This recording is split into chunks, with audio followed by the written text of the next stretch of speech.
Bienvenidos a Voices for Rights, Voces por los Derechos Humanos, el podcast donde compartimos las historias de quienes defienden derechos humanos en el mundo. Soy Mariana Romero y me acompaña Marco Antonio Ponce. Desde el Observatorio Venezolano de Conflictividad Social y el Centro para los Defensores y la Justicia, emprendemos un viaje para visibilizar los desafíos, los triunfos y el espíritu inquebrantable de quienes luchan por la justicia, la igualdad y el respeto a la dignidad humana. En el episodio de hoy estaremos conversando sobre la situación del espacio cívico y democrático en América Latina y qué debemos hacer para fortalecer la democracia y el Estado de Derecho en la región, con Ramiro Orías, abogado y defensor de derechos humanos, oficial senior de programas de la Fundación para el Debido Proceso de PLF. Ramiro tiene una amplia trayectoria promoviendo temas de acceso a la justicia, reforma penal, participación ciudadana, derechos humanos y derecho internacional. Además, forma parte del Comité Jurídico Interamericano de la OEA. Nos gustaría iniciar contándole a nuestra audiencia un poco más sobre tu experiencia en la defensa de derechos humanos. ¿Qué nos puedes compartir sobre tu trayectoria y cómo ves actualmente la situación de derechos humanos en la región? Muchas gracias por la invitación, Marco, Mariana. Un gusto compartir estas reflexiones. Yo soy un abogado boliviano que por los últimos 20 años he venido trabajando en diversas áreas de promoción y protección de los derechos de las personas. Mi era profesional empezó en Bolivia, fui fundador y director de una organización de la sociedad civil, la Fundación Construir, que hasta hoy continúa promoviendo el acceso a la justicia, la reforma judicial en el país. Y posteriormente, los últimos 7 años, he venido haciendo un trabajo más bien regional desde la Fundación para el Debido Proceso, eh, promoviendo la participación ciudadana en los procesos de monitoreo y reforma de la justicia. Y en el último tiempo, como lo mencionabas, es miembro del Comité Jurídico Interamericano y desde esta posición, pues también he venido impulsando diversos temas que tienen que ver con la agenda actual de derechos humanos en el hemisferio. Ramiro, Marco, vemos que la región enfrenta graves retrocesos en materia de derechos humanos y tú, Ramiro, pues tienes una amplia experiencia viendo lo que ocurre en la región y sobre el cierre continuo del espacio cívico, justamente como consecuencia del avance de los autoritarismos. Sobre este punto, queremos escuchar un audio del Alto Comisionado de Naciones Unidas para los Derechos Humanos, Volker Turk. Vamos a una política cada vez más populista y a un autoritarismo creciente, a una avalancha de desinformación en línea y fuera de ella, y a una alarmante propagación de los conflictos y la violencia. Todos estos factores impiden nuestro avance hacia un mundo más libre y justo. Luego de escuchar este audio con la declaración del señor Volker Turk, alto comisionado de las Naciones Unidas para los Derechos Humanos, Ramiro, cada vez es más necesario unir esfuerzos para proteger el espacio cívico en el mundo. ¿Podrías contar a nuestra audiencia sobre las principales preocupaciones que hay respecto a esta situación en América? Y efectivamente, este proceso de al espacio cívico, el espacio de trabajo democrático para la sociedad civil, lamentablemente es parte de una tendencia que no solamente afecta a unos países individuales, sino está presente en toda la región e inclusive a nivel global, como lo ha señalado el alto comisionado de las Naciones Unidas para los Derechos Humanos. Sin embargo, creo que en la región hay una particularidad, ya que no solamente se trata de afectaciones directas al trabajo de defensores de derechos humanos y de sus organizaciones, sino también, o los medios tradicionales que en la región solíamos ver de persecución, de ataque, de detención o represión a las manifestaciones de de la sociedad civil en el ejercicio de su libertad de asociación, de expresión, de reunión pacífica, sino que vemos que estos nuevos autoritarismos, ah, a diferencia, digamos, de lo que fueron los regímenes militares en los años 70, 80, hoy utilizan una serie de instrumentos indirectos, ¿no? Que bajo la guía de la institucionalidad democrática se pretenden legitimizar acciones como, por ejemplo, un conjunto de leyes, normas que crean una serie de procedimientos, registros que no tienen una finalidad legítima, sino más bien la de restringir el trabajo de las organizaciones, ¿no? Desde estos medios indirectos están afectando no solamente el ejercicio de la libertad de expresión, sino también otros derechos que hacen posible la participación ciudadana en los asuntos públicos, ¿no? Se restringe la libertad de expresión, el acceso a la información pública, y por lo tanto esto está adelgazando la posibilidad de que la sociedad civil pueda contribuir a través de su participación a, a desarrollo democrático en distintos órdenes, no solamente el orden cívico, político, también puede ser social, cultural, profesional, inclusive sindical, ah, y por lo tanto creemos que es importante, pues, basados en los instrumentos internacionales como la Declaración Americana de Derechos y Deberes del Hombre y la Convención Americana de Derechos Humanos, restituir el espíritu garantista que tienen estos instrumentos para que la sociedad civil pueda cumplir su rol crítico, democracia y en el desarrollo de nuestros países. Ramiro, Marco, muy preocupante esto que nos vienes comentando sobre el cierre del espacio cívico y las restricciones que enfrenta la sociedad civil.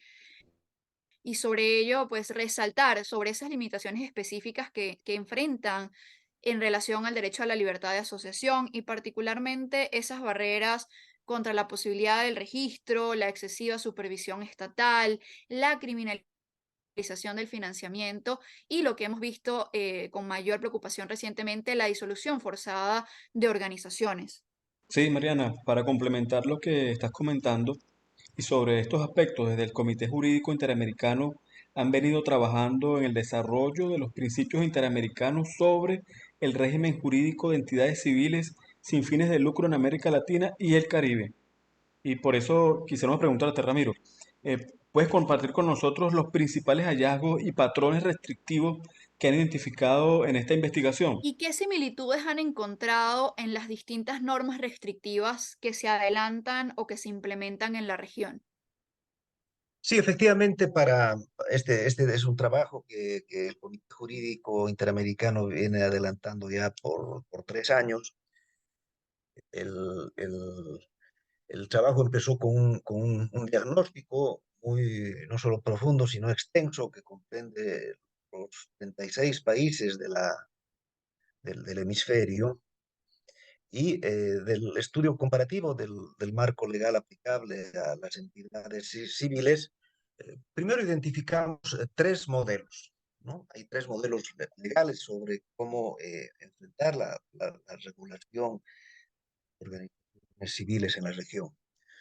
Uno basado en el Código Civil, ¿no? Basado en la autonomía de la voluntad de los miembros. Luego, otro modelo muy interesante es el basado en el Common Law, ¿no? Los países anglófonos, principalmente del Caribe, los Estados Unidos, Canadá, donde presenta también eh, una serie de fortalezas en relación a la regulación y al tratamiento no discriminatorio de las entidades civiles. Finalmente, hay un tercer modelo cada vez más creciente que se expande en varios países, donde países del Código Civil están transitando hacia un modelo más bien basado en derecho administrativo, donde estas regulaciones dejan de ser constitutivas por la voluntad de las partes que conforman una organización, y el Estado empieza a tener cada vez una mayor regulación desde los órganos ejecutivos sobre la vida interna de las organizaciones. En ese sentido, el estudio además identifica hasta algunos aspectos críticos en el ciclo de vida de las entidades civiles sin fines de lucro. Se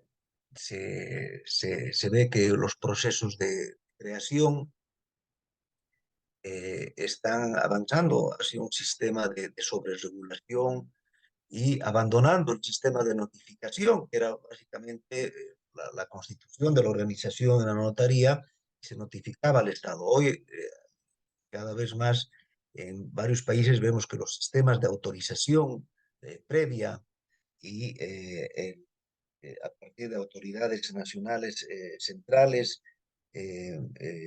no tienen las suficientes garantías de independencia, de imparcialidad. Es un modelo que se está expandiendo en la región, y esto, de acuerdo a los estándares establecidos por el relator especial de Naciones Unidas sobre la asociación, establece que este modelo se aleja de los estándares. Luego, en materia de funcionamiento, también vemos que hay una sobreregulación, cada vez mayores requisitos, mayores reportes al Estado, lo que afecta y limita en algunos casos inclusive la participación de la sociedad civil en la construcción de las públicas.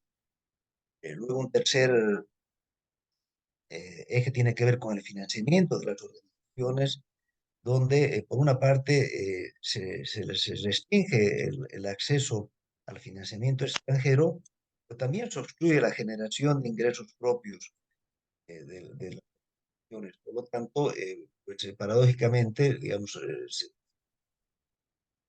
les limita, digamos, la posibilidad de acceder a fondos extranjeros, pero también nacionales. Finalmente, la cuarta etapa tiene que ver con la disolución, con la liquidación, con el fin de la vida de las organizaciones.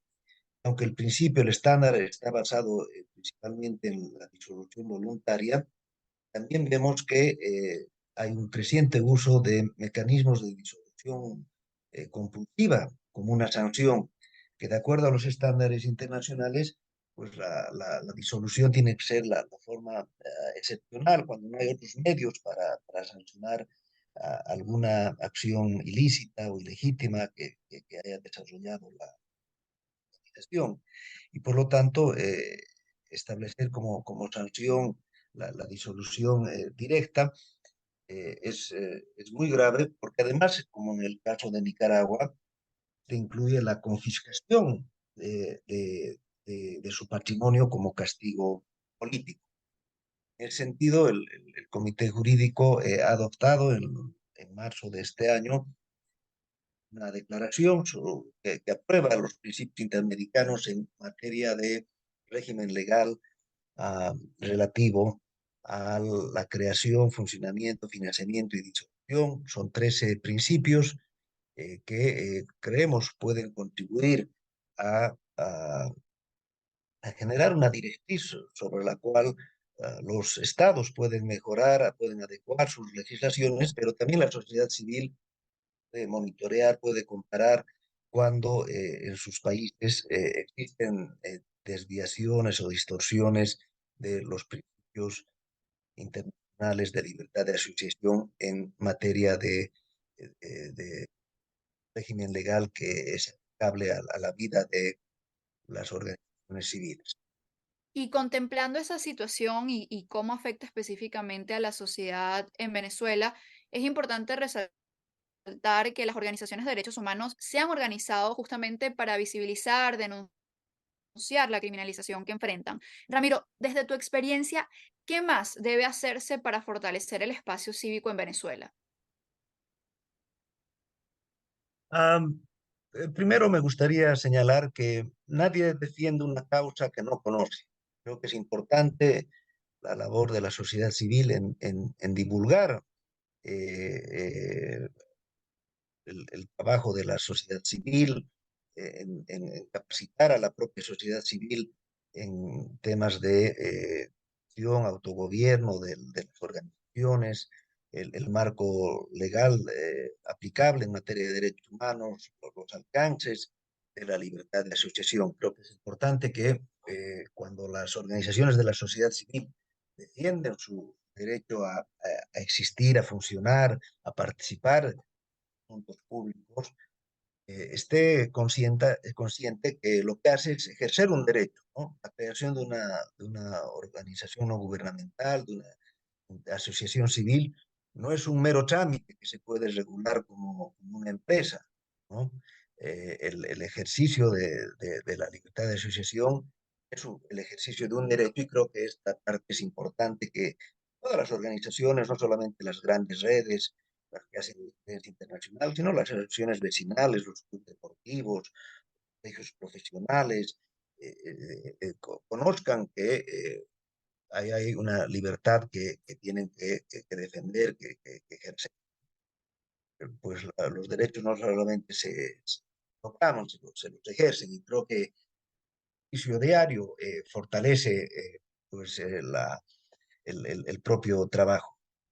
Segundo está el trabajo en redes, en coaliciones para promover, monitorear, estar alertas ante este tipo de restricciones, porque muchas veces las organizaciones sienten que estando solos tienen una suerte de blindaje individual y que cuando haya un ataque no van a ser afectados, pero cuando empieza el ataque a uno, pues esto es como un dominó, empiezan luego a extenderse a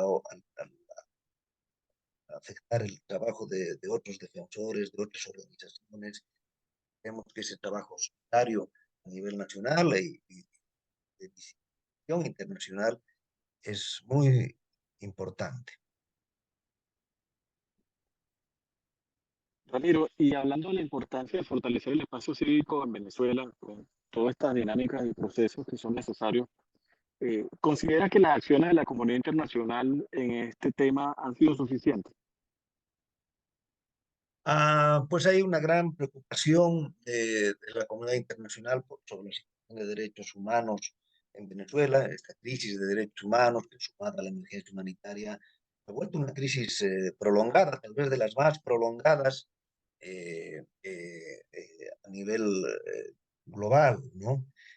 Aunque el Estado de Venezuela ha tratado de desvincularse de sus obligaciones eh, nacionales en materia de derechos humanos, alejándose, por ejemplo, del sistema interamericano de derechos humanos, creo que la decisión del Consejo de Derechos Humanos de crear la Fact-Finding Mission, esta misión de averiguación de determinación de hechos en Venezuela, ha cumplido una labor fundamental en la documentación de las graves violaciones a los derechos humanos que se han cometido en el país. En particular, su último informe tiene además el foco específico en el espacio cívico, muestra las conexiones que existen con el trabajo y el día a día de los defensores de derechos humanos, ¿no? Por ejemplo, el informe de forma muy directa como el trabajo de defensores de derechos humanos, denunciantes, periodistas, está siendo ido a distintas formas de persecución y de restricción.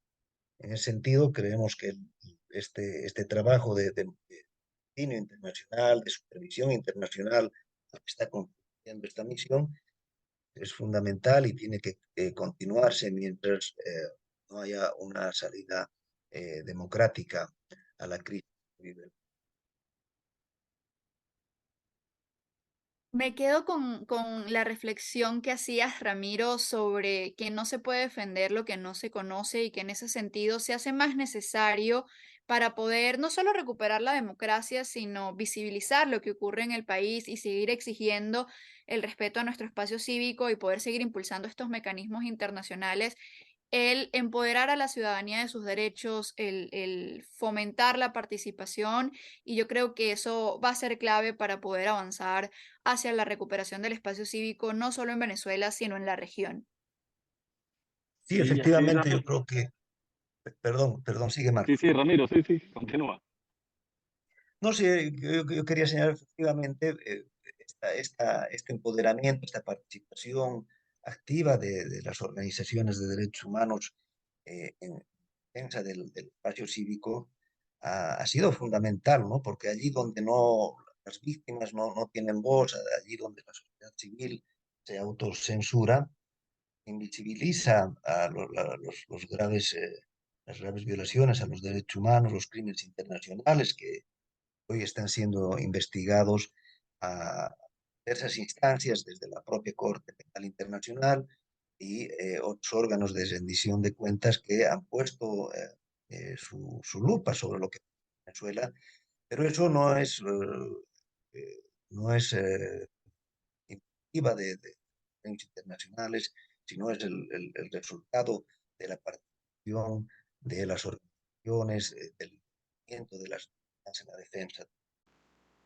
Sí, también quería destacar ese valor que tiene la participación, las redes, las alianzas y cómo en Venezuela cada vez más organizaciones, y algo positivo, se están organizando, se están poniendo de acuerdo para hacer una contención frente al avance de esta posición gubernamental que intenta asfixiar a la sociedad civil y cerrar el espacio cívico y democrático.